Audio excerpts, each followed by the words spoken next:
Welcome to I Was Told There Would Be Snacks, a nonprofit podcast brought to you by Momentum Nonprofit Partners. I'm your host, Kevin D, and I'm also the CEO of Momentum Nonprofit Partners. And guess what? We actually have snacks this time. And we also have some really cool people with us. We are actually live streaming right now from Gray's Fine Cheese and Entertaining. It's in East Memphis, Tennessee. It's one of my favorite places to go after work to have a charcuterie plate, have a glass of wine, or 3 or 4. It's a good place to come. They also do cheese classes. I come here like every Wednesday night to learn about cheese and how to create a charcuterie plate. But they have generously donated all of this food and wine for us, and we're going to learn more about some of this cheese and wine a little later on. I want to introduce our guests tonight. Or today, this afternoon, whatever time it is.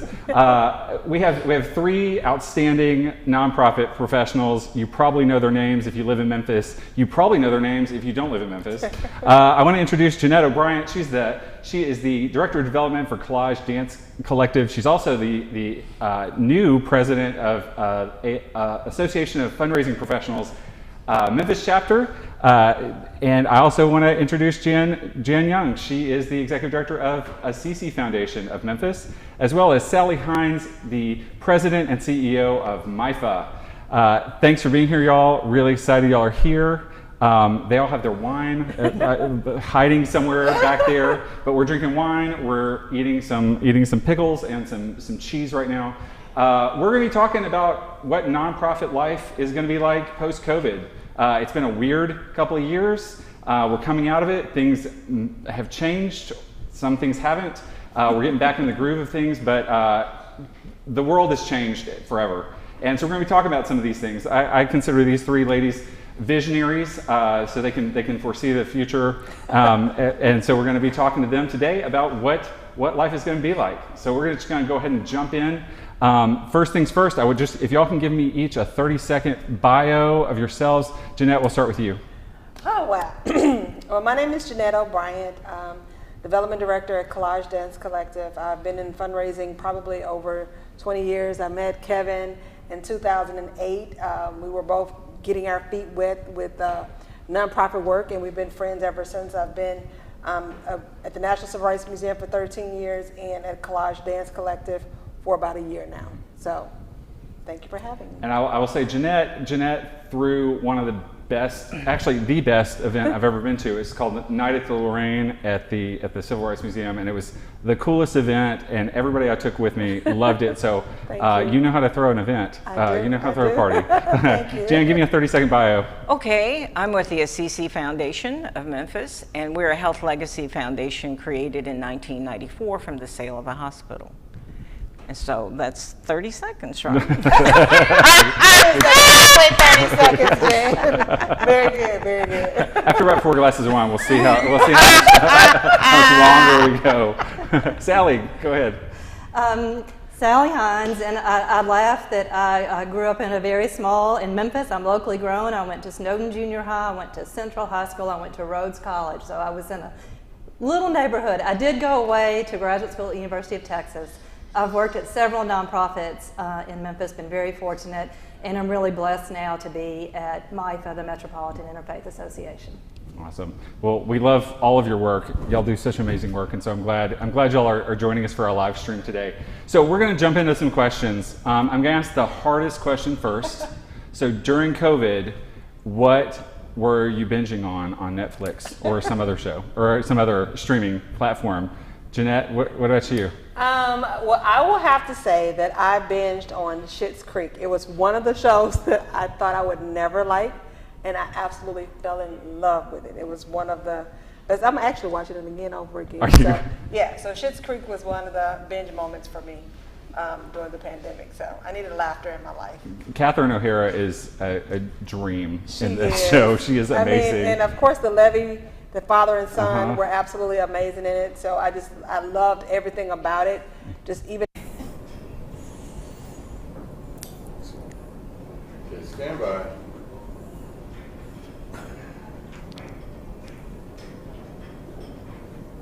And 5, 4. A family who had everything. It almost felt like the pandemic had everything, lost everything, and had to find a very creative way to rebuild their family, their relationships, which is kind of like fundraising, building new relationships and cultivating those relationships. And that's where they found themselves in a place where they had all of those things. So I really found a way to connect with that show, you know, during the pandemic and even after the pandemic. So love it, love it. And Jan, you probably watched Tiger King, right? I don't even know what Tiger King is. No, I mean, boring. So I'm too cheap to pay for cable. So, you know, it's. Do you know the TV show Leverage? Yes. Have you ever watched that? I have. Well, see. I love Leverage. I love and Bosch, except that Bosch, you know, only had limited episodes. Detective guy. And then I got a gift of Masterclass. Masterclass is great. So I did everything from RuPaul to Doris Kearns Goodwin and everything. It's just, you can cook, you can learn how to do woodwork, you can learn how to do just about anything. You have all these people who are in Masterclass, and you just get this 30-minute to an hour Masterclass. And you can just jump around or stop or whatever. That sounds fun. Oh, it is. It's wonderful. I wasted my time. It's wonderful. It's wonderful. I didn't do enough. I spent a good amount of time watching Jake Gyllenhaal make bread on YouTube one time, and I was like, wow, I am really bored. Like, I really, really bored during COVID. No. This is a step above YouTube. It's a step above YouTube. Yes, I did see that. Sally, what about you? Well, we could spend the whole hour on this. So I watched, some of my favorites were Ozark, Schitt's Creek. I just discovered during the pandemic, and I loved it. I have to confess to Virgin River and Heart of Dixie, and what was it, Space Force. So, I mean, I think I started being able to watch darker things, and then I really just had to go to either hilarious or sweet. Yeah. Virgin River was good. I watched that one too. So yes. Awesome. Well, half of the stuff y'all said I've never heard of, so I'm gonna have to look these up. I just watched Disney Plus. If it's not Star Wars or Marvel, I don't know what you're talking about. So, well, okay. So there were some wild things that happened during COVID. I know so many great stories, some scary stories, some uplifting stories. What's the wildest thing that happened? If y'all have something wild that happened during COVID at work, or something you can share that your board of trustees will not get onto you for, anything wild happened during COVID? Shall I go? Go. And this it was wild personally, but it's also work related, so it may not be as wild as you were hoping for. But I had the opportunity to testify before a congressional committee during the pandemic. Congressman Jim McGovern from Massachusetts is the chairman of the House Rules Committee, and he convened roundtables on hunger for several months. So I was invited to talk about senior hunger and what that looks like in Memphis.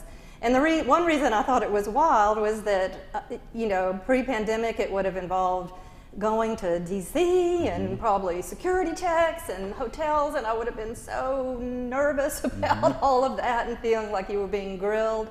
But this was on Zoom, and in fact, it was in June 21, and I happened to be in Florida on vacation, so I was set up in the guest bedroom, and I had to take one nice outfit so I could have a vacation, so I could look professional. But the wonderful outcome is that there's going to be a national conference on hunger this fall, and the goal to really start closing those disparity gaps in America by 2030 for those experiencing hunger.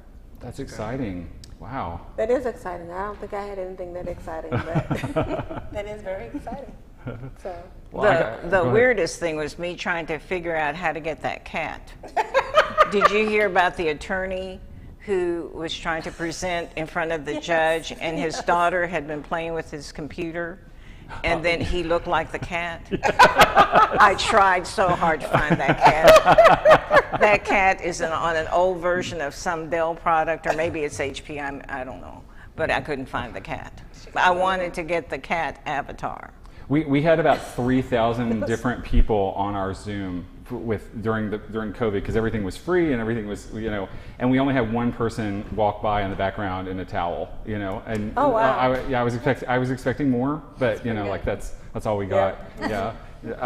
So let's talk about breaking points, because I know that I hit my breaking point at one point. Everybody I know has hit a breaking point. Some of them are hitting it like post-COVID, and it is hard being a nonprofit, especially on the front lines. And Sally, we're going to talk about this in a minute with you, but I hit a breaking point where I had to get out of the house, and I got in my car and I drove to Nashville. I got a really nice hotel room that I couldn't afford, and I stayed in the room because there was nothing open. Right. But I just had to get out of town. I sat there and I watched a Challenger, mini series on Netflix.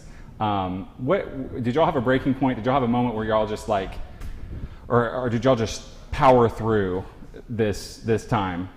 I think. At least I know I had a breaking point. The pandemic was happening, and it was very, very intense, because it was definitely something that I don't think we were ready for. It just seemed like something from another world, right? But I was hit with a lot of deaths, and it was just a lot. It was very overpowering, and I think for me, my breaking point was that emotionally and mentally, my body took it on, and I ended up having to go to the hospital because I actually went into VTAC. Wow. So like my whole body just kind of pulled it in, because I was trying to, you were trying to work, you were trying to process, you were trying to push through, you were trying to figure out and navigate, all of these different changes. None of the stores were open, trying to figure out how to get toilet tissue and paper towels. And so, for me, it was a breaking point where I had to realize, like, okay, it's time to stop, walk away from the desk, walk away from this at-home workstation, and go outside. And I literally turned that into my haven, and ended up getting my deck redone, and I saw this whole new world that flourished in front of my face, and in front of my eyes, and it gave me a deeper appreciation for life. And so I was thankful to God, because it was one of those things. I was like, I literally could have been here today and gone tomorrow. And then it would have been things left undone. And so when I came back home, I realized I have a lot to do, and I have a lot of me that I want to take care of. And so I started to look at that a little bit differently during that pandemic. So a lot of people have changed their mindset. I think in nonprofits we're expected to be a martyr, but we also do that to ourselves. It's self-imposed martyrdom. And I think coming out of this, we are realizing like we have to take care of ourselves. We do. If we don't take care of ourselves, we can't take care of whoever we're serving. Yes. So that's a good thing. I'm glad you're still here. I am too. Yeah, I'm glad you're still here for sure. Big question.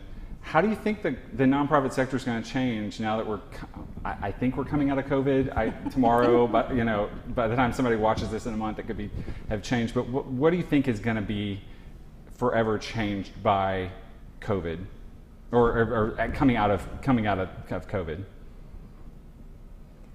I would love to hear Jan from the funder's perspective, but I think from the nonprofit side that we are all braver, and I think that we'll be more likely to speak up and advocate for clients or advocate for systems change than maybe we were in the past.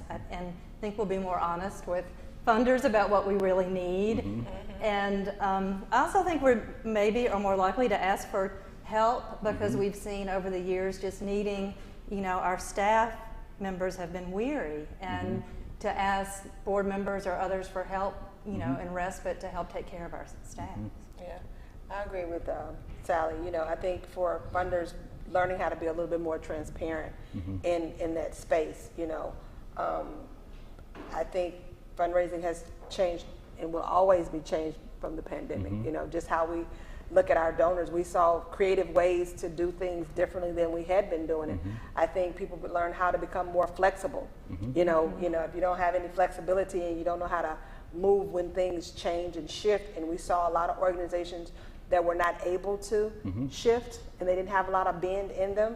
They didn't have a lot of flexibility, so it made it harder for them to kind of push through and navigate when things became uncertain. So definitely, I think moving forward that a lot of nonprofits have learned to think a little bit differently, strategically, about how we move into the next phase of life, the next, season of all of fundraising. You know, I think that is the thing that will always be changed. You know, I saw some of the applications that we normally see that are very intense on questions. They kind of they lighten the load a little bit and gave us a little, you know, freedom in that regard. So, but I'm also starting to see that pick back up again. So I do hope that as we move forward that things can continue to kind of be in a balanced situation for not just the organization's funding, but for those organizations that are in need, because now we're working from still very limited staffing, but the needs are still just as great. So I think that, you know, working in that kind of space is important. Absolutely. Jan, what say you? Well, you know, I'm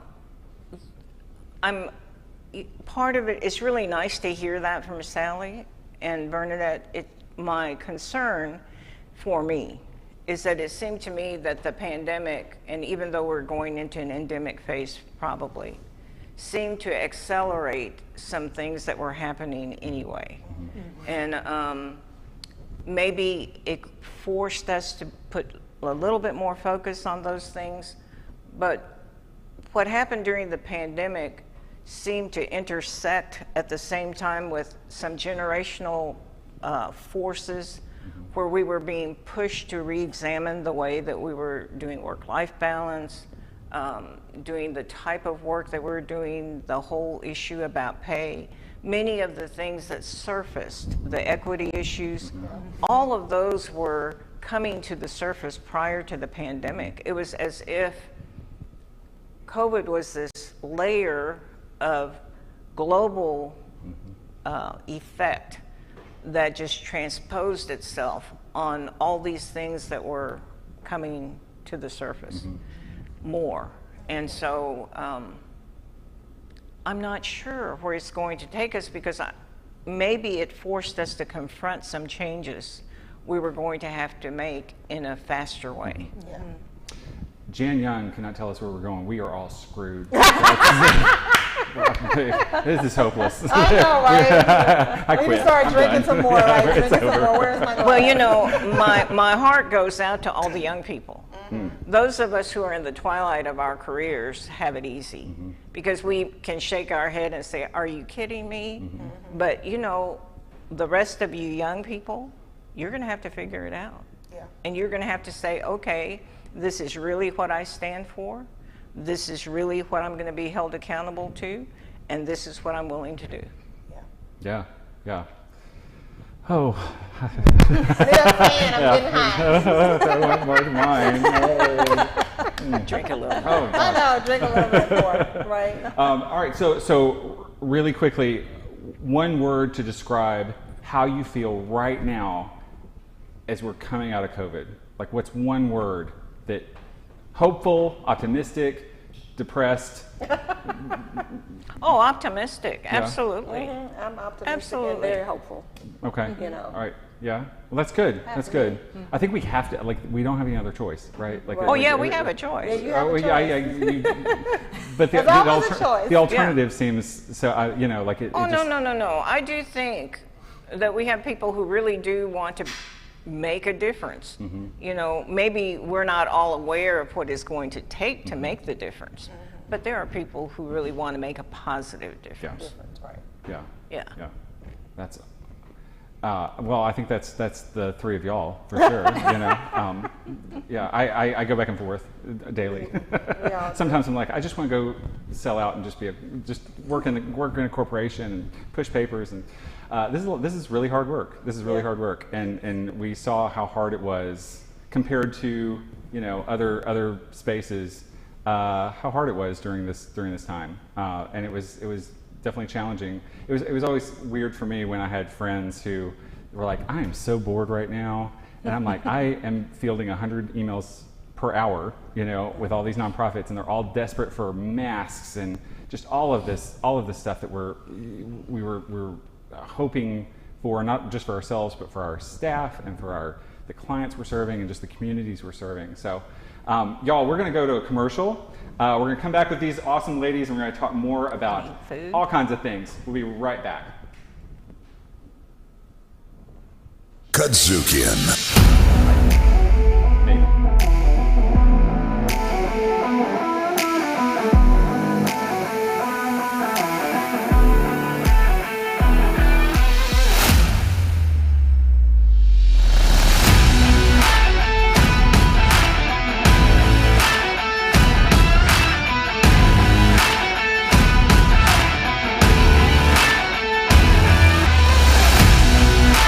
company is based in Memphis, but it is international. A new building, an expanded team, new equipment, a new studio, all inside of 7 years. The resources that we were able to utilize with Kazukian and their team has been incredible. And our partners at Kazukian has been a large part of our success. One, it's Black owned, so we get to tell our own stories in our own way. I'm so proud of the founder, Larry Robinson, and his entire family and all of the team here at Kazukian. We are so proud of their progress that they've made here in Memphis. With social media and the technology we have today, the world is listening.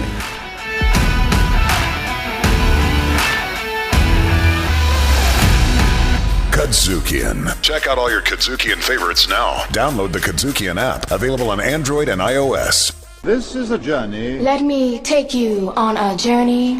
There will still be the journey. The journey. What is it that moved you? The journey. Success in life is not a straight line. There are twists and turns in everyone's life, and the more you know about their story, the more you'll understand the process. I was about 14 years old. About 14, you decided you were going to go in the radio. 14, ninth grader. The Kazukian Network proudly presents The Journey, a show that features successful Black men in Memphis, telling their stories of their lives and the ups and downs they've encountered on the road to their ultimate success. Went to arts and tried to do corporate America, became admin assistants, personal assistants. I did so many different things. It's a zigzag. We believe The Journey will encourage young men and help them see that life is a journey. Watch The Journey, hosted by me, Larry Robinson, on the Kazukian Network.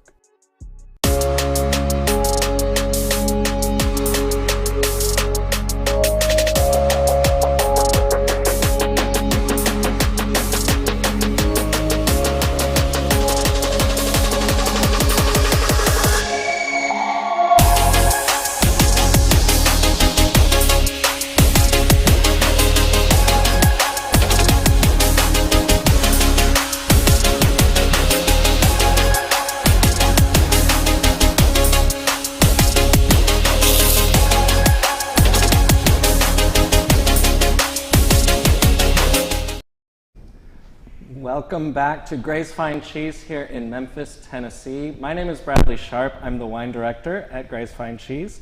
And we thought we should have snacks. I was told there would be snacks. So today we're drinking first, this is a bubbly rosé from XOBC Cellars. We're highlighting a couple products that are in fact nonprofit organizations. This is Brandy Carlisle's wine, one of our favorite rockers. Brandy, with her wife Catherine, along with their founding partners, have developed XOBC Cellars line of wonderful wines. And these all go to support their nonprofit foundation, the Looking Out Foundation, which uses funds to support marginalized voices with their goal of amplifying voices through music and, of course, some wine. Today's cheese, we're going to feature also some stuff from some nonprofits. I'm Kurt Mulliken. I'm the cheesemonger here at Gray's Fine Cheese and Entertaining. And, we were talking a little bit on the show, about sharing and how we're going to get out of this kind of like post-COVID world. And something that the cheese community is just in that conversation as well. And so today we're featuring Reading Raclette here in the center, right in front of the bottle here. Springbrook Farms in Vermont, Reading, Vermont, is, they've had some struggles during the pandemic. Something that they do is farms for city kids. And their goal is to bring children in, let them stay at the farm, take care of the animals, and learn sustainable agriculture practices and education around farming and cheese making, and really passing that tradition on so that we can continue to enjoy amazing cheese here in America. One of the biggest things that we're about at Gray's Fine Cheese is education, and through our workshops and work with Bradley, we've been able to share a lot of this with Memphis. So if you'd like to find out more about XOBC Cellars or any of these products, be sure to check out gracecheese.com. Look at xobccellars.com or lookingoutfoundation.org to see what awesome work is happening in the wine and cheese community. Agriculture is a big part of how we look forward in this world, how we can support future generations. And it's a big goal of ours at Grace Fine Cheese to support agricultural products that give back not only to the environment, but to the communities that they are built in. So cheers to that. Second cheese that we're featuring today is raw milk cheddar, also from Vermont, also a nonprofit. This is Shelburne Farms, wonderful, beautiful event venue. Also does a nonprofit, educating children on kind of sustainable agricultural practices and how we can move forward as a country and bring it back to smaller, more decentralized ag.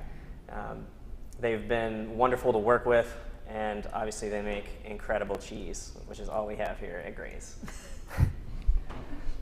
So come see us at Gray's. We're at 709 South Mendenhall if you are in Memphis. Also, we're going to be opening a store in Nashville this fall. So we look forward to seeing you there and hopefully in some more locations in the future. We will be back with, I was told there would be snacks here shortly after another commercial with Kevin Dean and the guests as we learn a little bit more about what's going on in the nonprofit sector and have a little more wine and cheese. Kadzukian.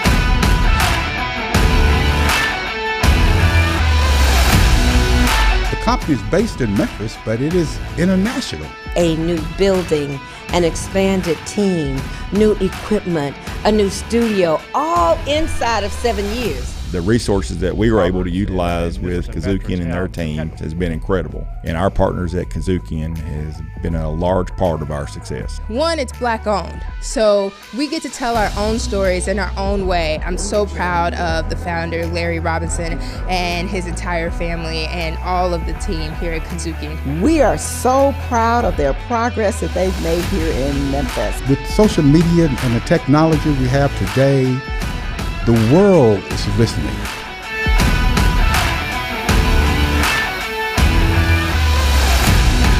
Kadzukian. Check out all your Kadzukian favorites now. Download the Kadzukian app, available on Android and iOS. This is a journey. Let me take you on a journey. There will still be the journey. The journey. What is it that moved you? The journey. Success in life is not a straight line. There are twists and turns in everyone's life, and the more you know about their story, the more you'll understand the process. I was about 14 years old. About 14, you decided you were going to go on the radio. 14, ninth grader.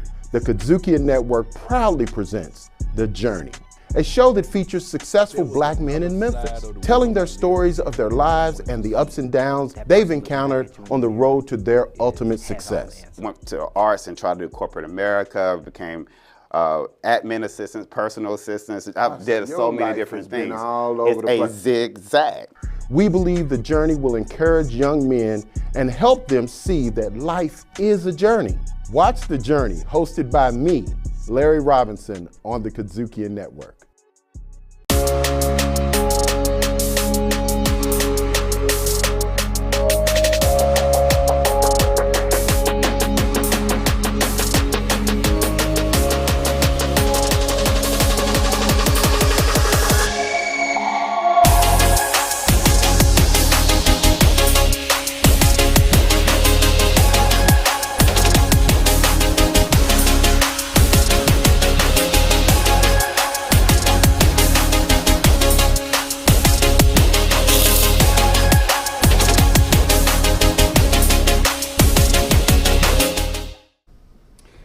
Welcome back to I Was Told There Would Be Snacks. We are having a great time at Gray's Fine Cheese and Entertaining out in East Memphis. I've now gone to Cabernet. I might be slurring my words by the end of this hour. Oh well.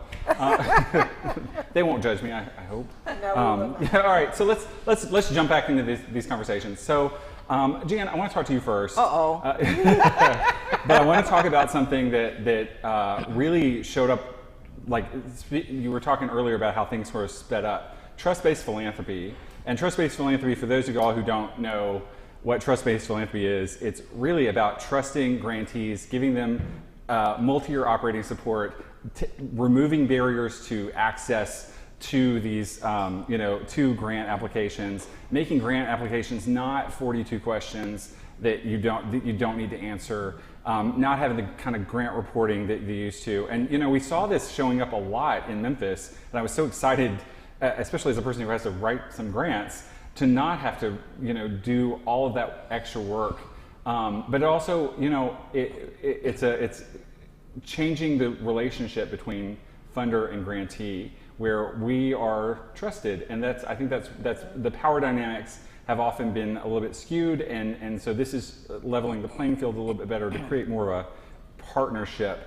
What do you think about trust-based philanthropy? Where do you think it's going? Do you think this is something that is going to be showing up more nationally in Memphis? I think it's I don't know where we're headed, but I think you probably know better than I do. I don't. Trust-based philanthropy is what some of us thought we were doing. It was not perceived that way. Anytime that, especially for significant sums of dollars, that people are asking for, and I do have to admit that $5,000, $25,000 for some organizations, that's huge. That's almost as meaningful as $1 million grant to some organizations. But part of trust-based philanthropy, if you look at the elements of it, you mentioned some, like, fewer questions on the grant applications, a more transparent and open communication between you and the funder. But it also includes doing homework and then also following up, but maybe looking at evaluation a little bit differently. So where do I think it's going to go? I think, for those who actually had a trust relationship with their grantee partners, that's just going to be strengthened. And multi-year operating support was one of those things, but we almost have to teach organizations how to request that. So on one hand, we have people who say, we want you to trust us, give us the money. And then on the other hand, we have people who say, well, we want money for this specific thing because that's what they think they're supposed to ask for and that's what they're used to. The thing that I'm always looking at the next step, or the so what, or the why of it. And I think as a sector, if you want a different relationship with funders, you also have to model that behavior with the people that are being served. So when I say that, when I'm still talking to beneficiaries of nonprofits, or the people that I'm told are the beneficiaries of certain nonprofits, when they're still having to fill out voluminous forms, and they're having to, does a trust, okay, if you want trust-based funding, do you also model trust-based behavior with the clients being served? So do you trust them to do whatever it is that you're mutually supposedly working on together? Or do you hold them to sometimes unrealistic standards in order for them to get the next benefit from the services you say you provide? So I do think that it's opportunity for the entire sector to look at it as a whole, not just, okay, funders, you're only supposed to behave in a certain way. And then we have to be realistic. And the way we have to be realistic is that we don't have unlimited bank accounts. I wish that were so. But do we then say, okay, let me decide the 20 different organizations we're going to trust and only support those? So what do we do with all those who aren't in the golden circle? So, what will be the type of criticism that will be leveled at funders if that happens, because that could happen. We could say, okay, we only have a limited capacity, and people don't want to hear that, I know, but that is the truth. There's a finite sum of dollars. I can't print money. I wish I could print it to whatever level we need it or deserve to have, but the truth is, okay, then that might mean fewer people being served with a blank check, basically, on an annual basis, and then other people who will not be served. And how will those decisions be made? So I guess where we are right now, you know, you've heard the expression trust but verify. That's where we are now. And that's probably where we've always been. And I can't speak to everybody else, but you know, so right now what I'm hearing is what happened with all that money that went out during COVID. What I'm hearing is all those PPP loans that got forgiven. What about all, you know, would some of those organizations have survived if they had not received those funds? What about the millions that went out to the community, you know? And I know that there was a lot of focus on organizations led by people of color, and I think that's wonderful. But if 4 years from now, or 3 years from now, somebody says, $100 million later, what is the difference in the population served? We better come up with some answers, because then all the trust is going to go away.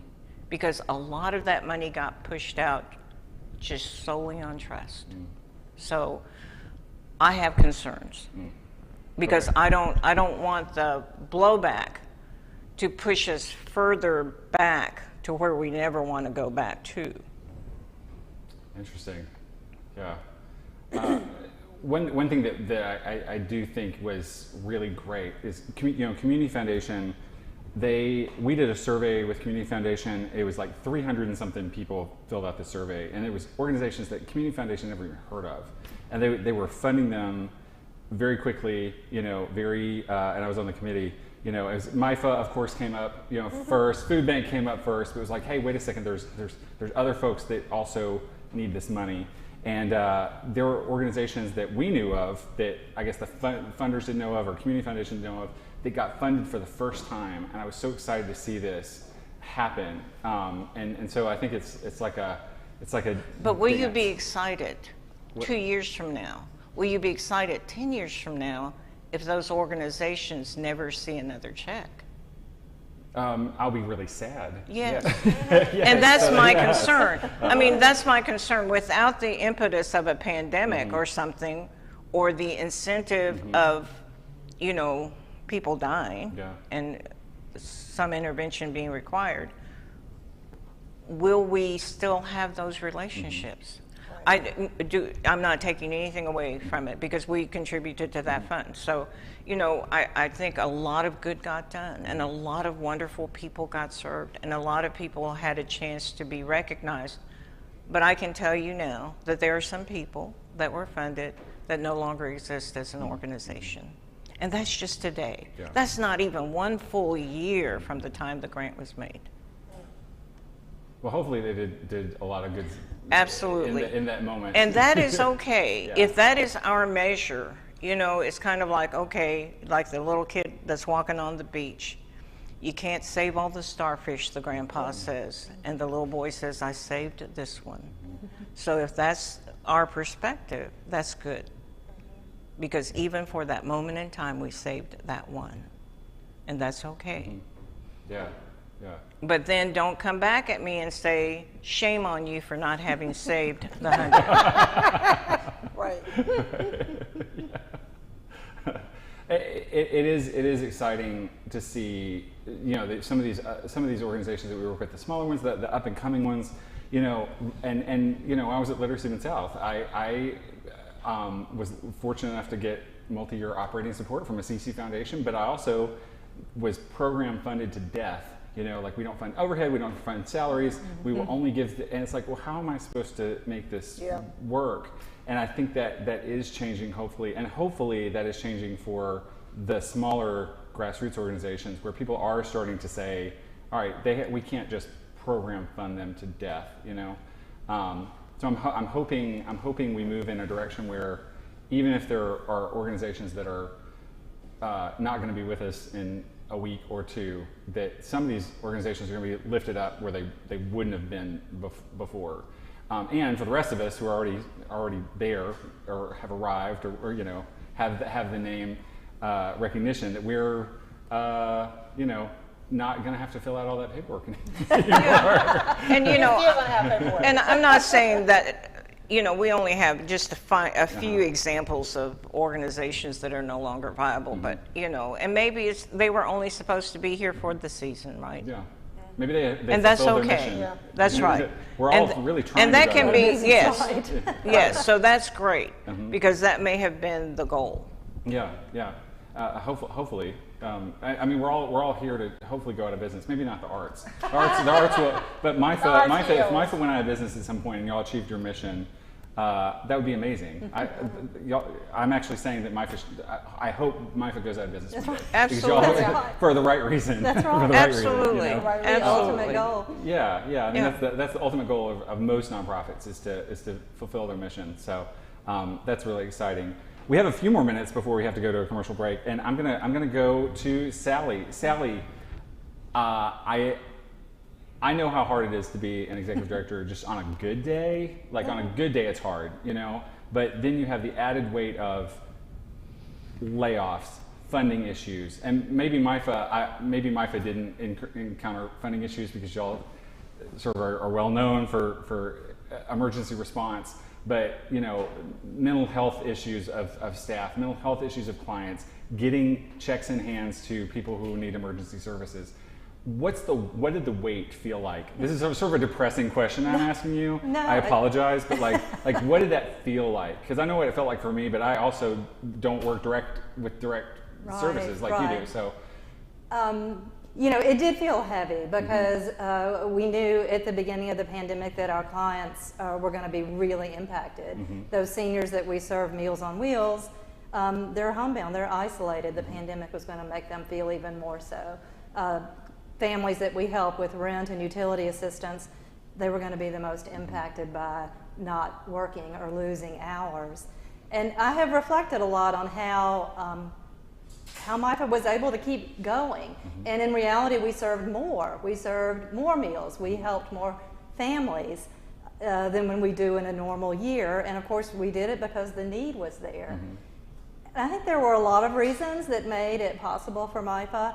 I'll mention just a couple, but one was the clarity of our mission to support the independence of vulnerable seniors and families in crisis. The staff knows that. They see it everywhere. They do it every day. It's on our walls, and they figured it out. How are we going to make this happen? The other, and I think Jan sort of touched on this, I think, but is relationships.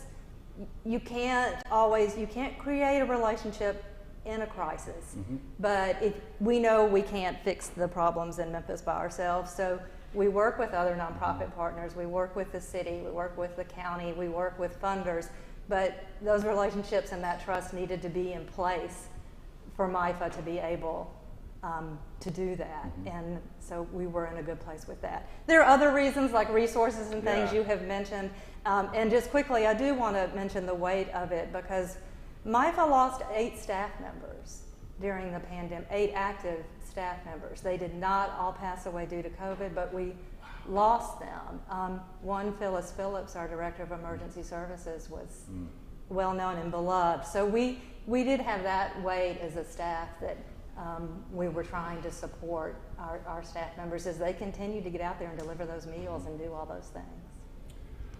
Whew, I did not realize y'all lost 8 staff members. Wow. Well, when we come back, the good news is we're going to talk about what's next and all the positive things. Now that Sally's depressed us. No, I'm just kidding. No, we are going to come back and we're going to talk about more. Before that, though, we're going to have more from Gray's Cheese. Talk more about some of the amazing things that they're selling here that we're eating on right now because it is delicious. We'll be right back. Kadzukian.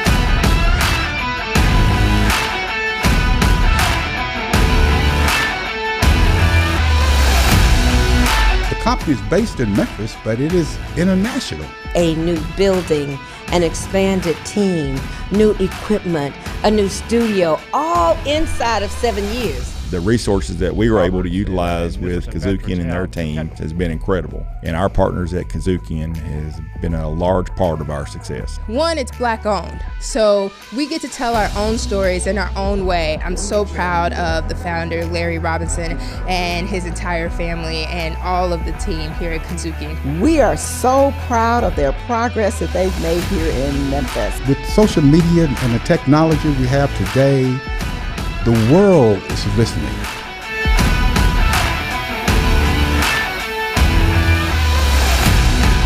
Kazukian. Check out all your Kazukian favorites now. Download the Kazukian app, available on Android and iOS. This is a journey. Let me take you on a journey. There will still be the journey. The journey. What is it that moved you? The journey. Success in life is not a straight line. There are twists and turns in everyone's life, and the more you know about their story, the more you'll understand the process. I was about 14 years old. About 14, you decided you were going to go in the radio. 14, ninth grader. The Kazukian Network proudly presents The Journey, a show that features successful black men in Memphis, telling their stories of their lives and the ups and downs they've encountered on the road to their ultimate success. Went to arts and tried to do corporate America, became admin assistants, personal assistants. I've did so many different things. It's a zigzag. We believe the journey will encourage young men and help them see that life is a journey. Watch The Journey, hosted by me, Larry Robinson, on the Kazukian Network.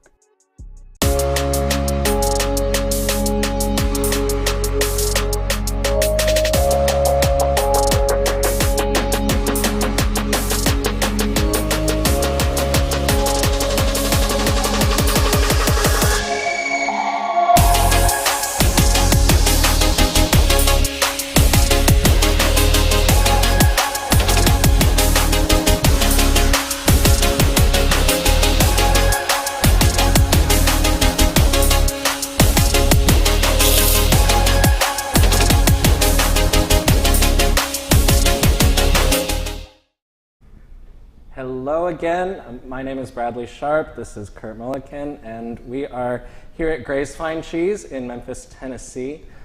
We are not only excited to be hosting I Was Told There Would Be Snacks, but we are super grateful to be part of this conversation, not only about COVID, but about change, about learning, growing, and looking towards the future.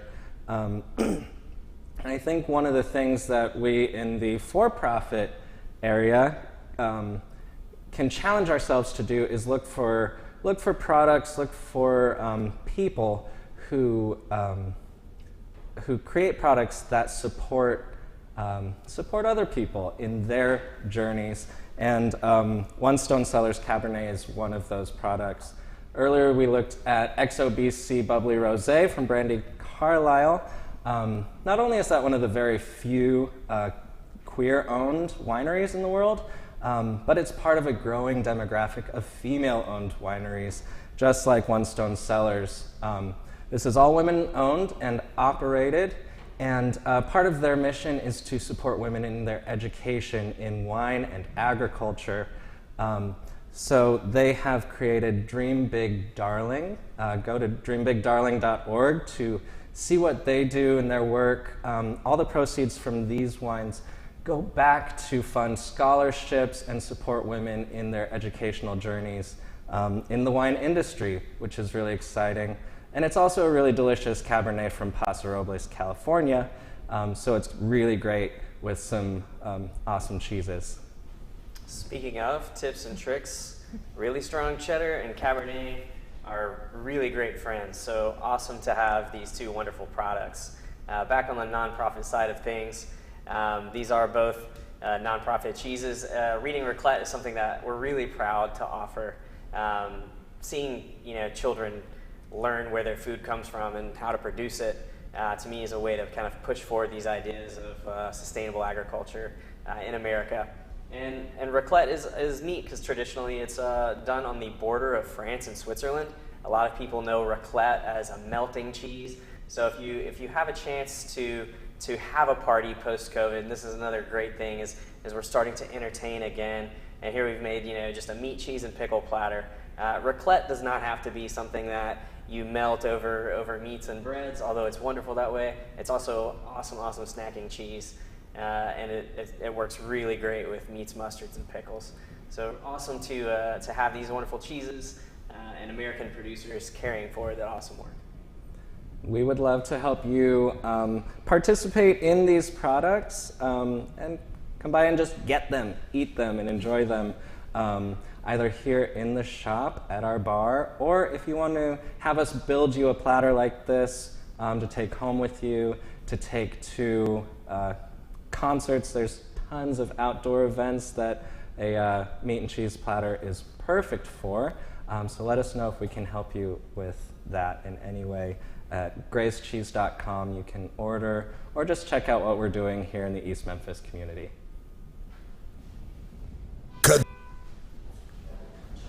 Zukian.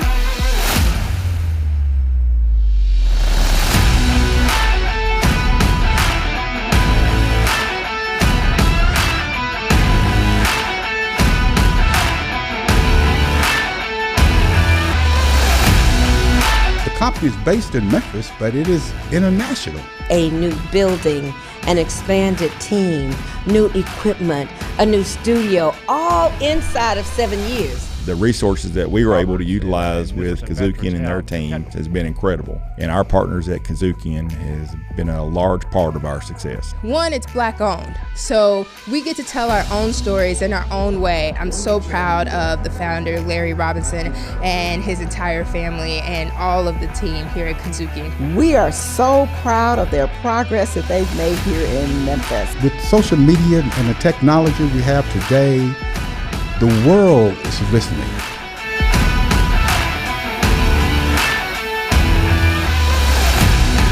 Kazukian. Check out all your Kazukian favorites now. Download the Kazukian app, available on Android and iOS. This is a journey. Let me take you on a journey. There will still be the journey. The journey. What is it that moved you? The journey. Success in life is not a straight line. There are twists and turns in everyone's life, and the more you know about their story, the more you'll understand the process. I was about 14 years old. About 14, you decided you were going to go on the radio. 14, ninth grader. The Kazukian Network proudly presents The Journey, a show that features successful black men in Memphis, telling their stories of their lives and the ups and downs they've encountered on the road to their ultimate success. Went to arts and tried to do corporate America, became admin assistants, personal assistants. I've did so many different things. It's a zigzag. We believe The Journey will encourage young men and help them see that life is a journey. Watch The Journey, hosted by me, Larry Robinson, on the Kazukian Network.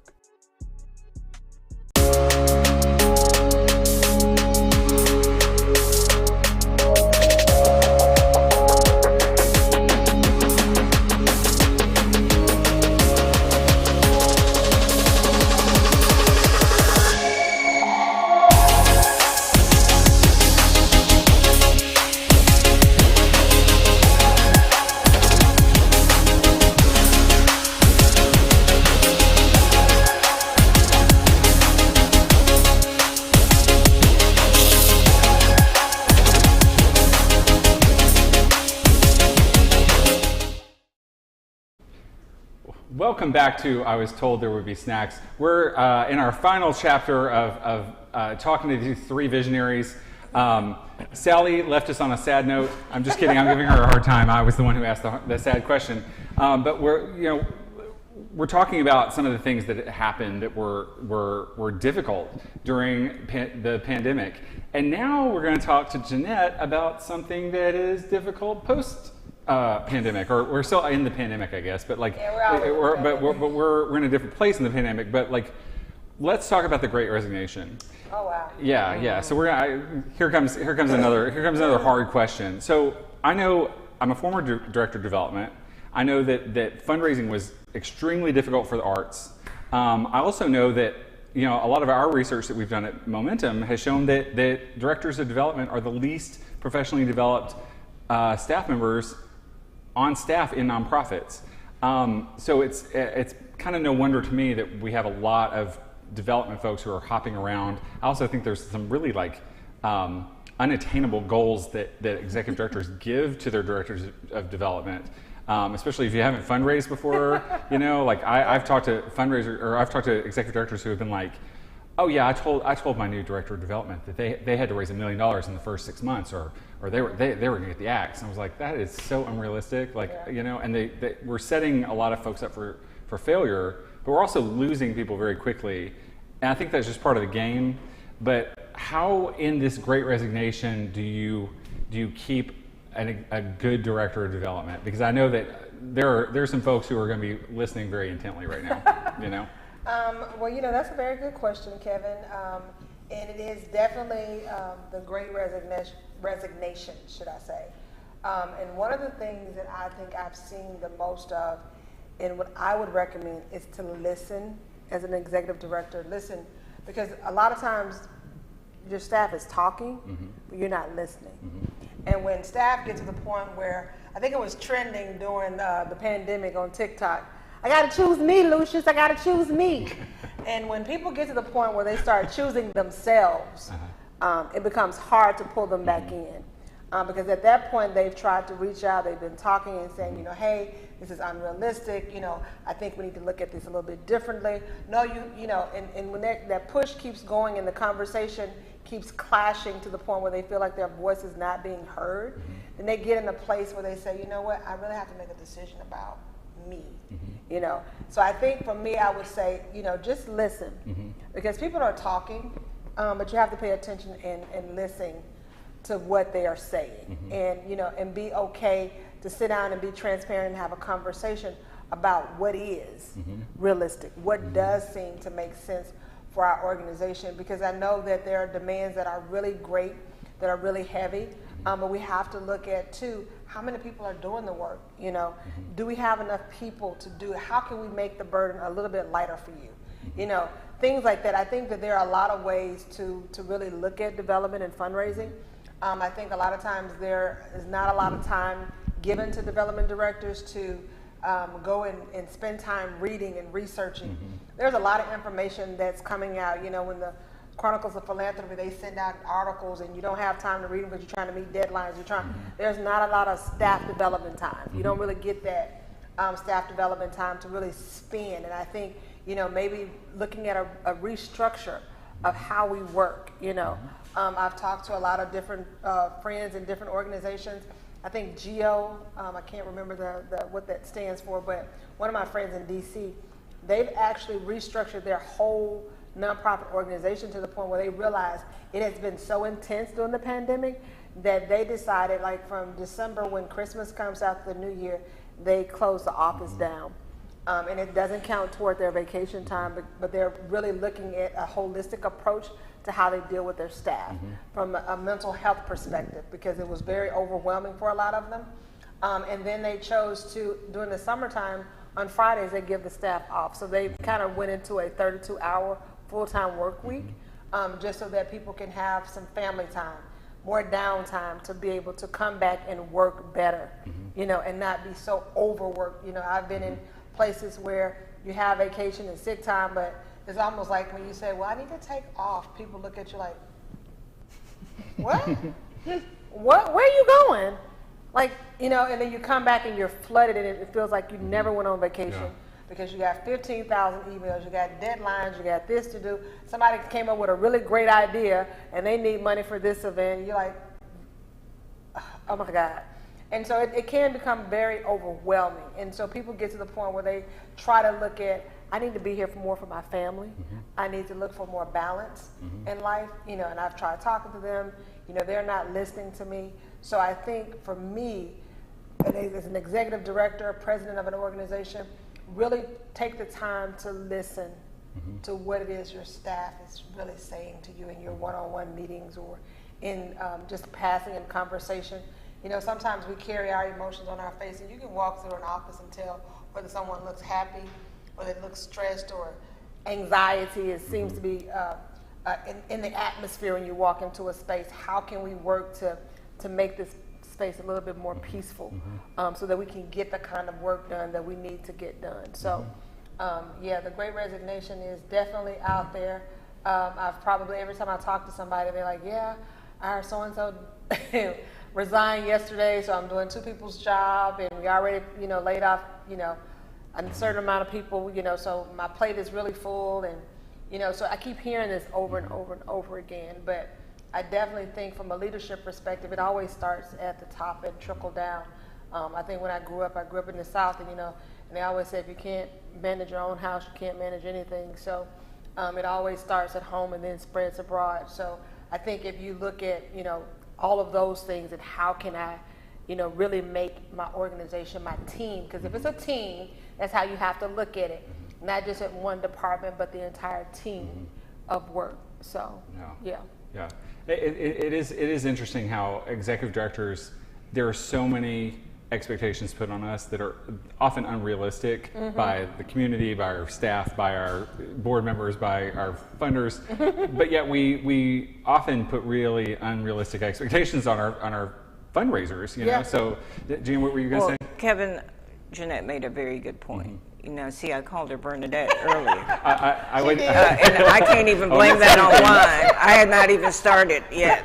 However, the point that she made, if you heard what she said about you can walk around the office and see the expression on their faces, we have to support our nonprofit leadership and other staff to figure out how to get that done when they're not in the office.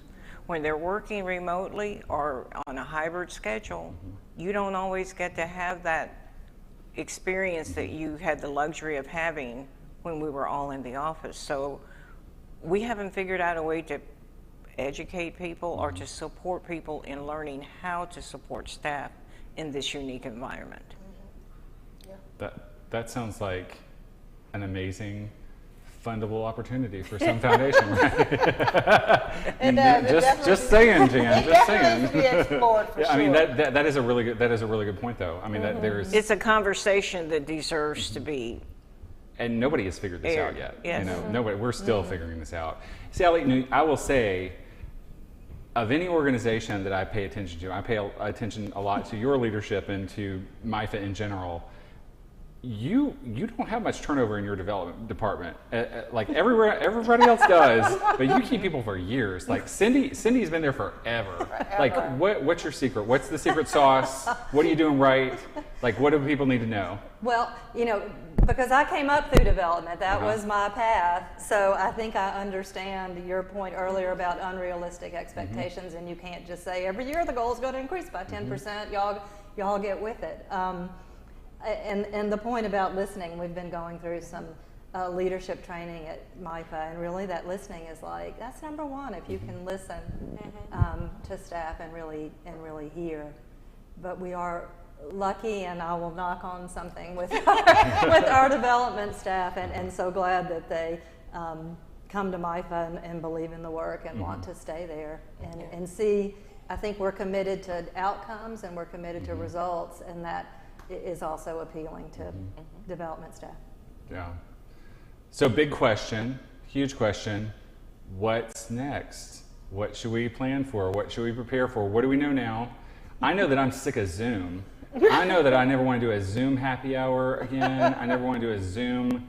I just don't want to. I don't want to ever do a breakout group again. Don't ever put me in a breakout group. And I know I'm guilty of that. I apologize to all of y'all who I put in a breakout group over the last 2 years. But like what? Some of this stuff is going to be stuck with us though. Virtual stuff is going to keep happening. You know, like these virtual, like these remote. The staff at Momentum, we're going 2 days a week, remote, 3 in the office. If I ever take that away, I know they'll all quit. You know, like I'm done. Like I can't take that away now. They've basically been like, Kevin, you can't take this away from us. I'm like, okay, all right, we'll figure it out. What do we need to know? What do we need to figure out? And Jeanette made a good point earlier. But what's next that we really need to focus on in the nonprofit sector? Well, Go ahead. We have 4 minutes. So. Okay, well, one of the Keep it things short. is we better figure out how we're going to manage expectations. We have a population that we say we serve that requires services 24 hours a day, 7 days a week, holidays, weekends, 365 days a year. I love that we're spending time wanting to take care of ourselves, and we may have the luxury of being able to say, okay, you can only come in 2 days a week, or you can have hybrid hours, and that's great. But the people we're serving don't have that luxury, so we're going to have to figure it out. Very To good point. piggyback on that, I think that's what we're looking at. One of the things you asked earlier was, what will change forever? And, we had to take family applications online before. Mothers and children would have come to MIFA to apply for utility and rent assistance. Couldn't do that in a pandemic. So it's gone online, as have so many things. But we really have to figure out, and we're working on it, how to make that equitable, how to make that accessible, really focus on that customer service to make sure that things aren't falling through the gaps, and what can we do to make that work. Yeah, who are we missing because they can't get online? Yeah. Yeah, I think that's a big thing. I think they made that, note even when they started with the COVID vaccines, those folks who couldn't go get tested, who are we actually missing? People who don't have cell phones, or they have basic cell phones, so they don't have Uber, they don't know how to get there. So I definitely agree with Jan on that, and Sally as well. But I think Zoom is here to stay, so you might as well get with it. I think creating events that create an opportunity for individuals worldwide to participate, to have access to organizations that they typically would never have heard of had it not been for a pandemic. So creating those, I think there will always be both versions. You will always have an in-person event, but a streaming version. I would love to see, things always have that component to it, because then you can send links to people in DC who wouldn't be able to come to, say, for instance, the RISE performance or the National Civil Rights Museum Freedom Award, but they can, be able to stream in live and see all of these things happening all over the world. So I think it did create some opportunities for some new doors to be open, and those doors will probably never close. So I think we just have to be open to those and find creative ways, strategic ways to plan our events, to think in that way. And will our organization be able to survive if another different kind of pandemic broke out? How are we building a safety net for our organizations to continue to flourish if something like this happens again? I think we always take events and learn from our mistakes and try to make ourselves better, so that when something else comes, we are more prepared than we were the first time. And I just have to make a plug. Everybody needs to concentrate on individual donors. Yes. No, I'm serious. High net worth individuals may decide they don't need to pay a staff to run a foundation. They can provide funding directly, just like we're seeing with these transformative gifts that are being given out. Mackenzie Scott. We have inflation that's an issue. We have higher interest rates that are an issue. It may affect the discretionary income of individuals, but I really think we ought to concentrate on individual donors. I totally agree. Absolutely. Y'all, I think we are out of time. Thank you so much to our panel today. They were so careful about how much they drank. Meanwhile, I've had 5 glasses of wine. So thank y'all for being here. Thank you so much to Grace Cheese. Yes. Check out gracecheese.com. I can't say enough about how awesome it is. Amazing. Check out momentumnonprofit.org. Learn more about us, and check out our podcasts as well on our website at momentumnonprofit.org. You're losing me here. Wine. Yeah, too much wine. Sally Heinz of MIFA, thank you for being here. Jan Young of Assisi Foundation, thank you for being here. And Jeanette O'Brien of AFP Memphis Chapter and Collage Dance Collaborative, thank you for being here. And you were We appreciate y'all. Check out Kadzukian at kadzukian.com. Download the app. You can listen to our podcast and many more on their app or online. Thank you so much for being here, and thank you to Grace Cheese. Yay!